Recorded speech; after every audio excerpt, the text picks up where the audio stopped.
যখনই তুমি মোবাইলে উলঙ্গ ছবি খুললা, ফেরেশতা যদি তোমার একটা থাপ্পড় দিত তুমি বুঝতে।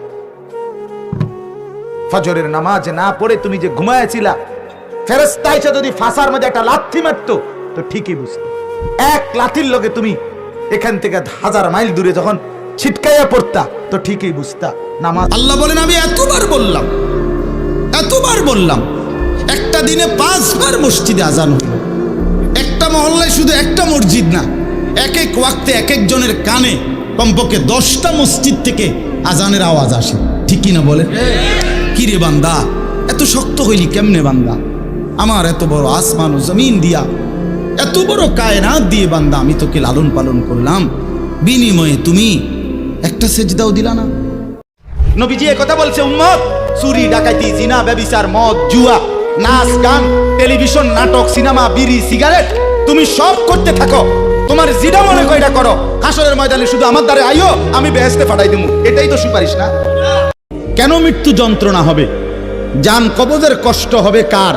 আল্লাহ বলেন কেন? এই ফালা সাদ্দাকা ওয়ালা সাল্লা, আল্লাহ বলেন কারণ হলো সে আমি আল্লাহর কথায় বিশ্বাস করে নাই, আমি আল্লাহর উপরে বিশ্বাস করে নাই, এবং ওয়ালা সাল্লা 5 ওয়াক্ত নামাজ আদায় করে নাই। আপনি বলেন না, আপনি একটা ছেলের বুকে হাত দিয়ে জিজ্ঞাসা করেন না, বাবা তুমি কি আসছো শুধু একটা বেডি একটা মেয়ের লগে থাকতা আর জীবন কাটাইতা, এটাই জীবন? বলেন না, আপনি বলেন। আমি পৃথিবীতে আসছি শুধু এর জন্য, সারা দিন সারা রাত শুধু বেডির লগেই আমার জীবন।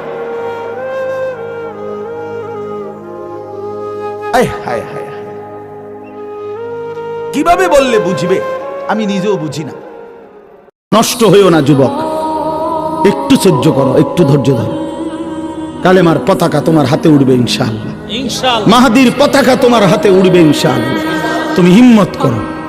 নারীর ফান্দে, মোবাইলের ফান্দে, অশ্লীল ছবির ফান্দে, অসৎ বন্ধুর ফান্দে নষ্ট হইও না বন্ধু আমার, বাপ আমার। আমি হাত জোড় করে বললাম, আমি আমার ছেলেকেও বলছি, বাপু দুইজনেই আল্লাহর জন্য প্রয়োজনে, আমি মরবো নয় তুই মরবি, কিন্তু কালেমার পতাকা উড়বে ইনশাআল্লাহ।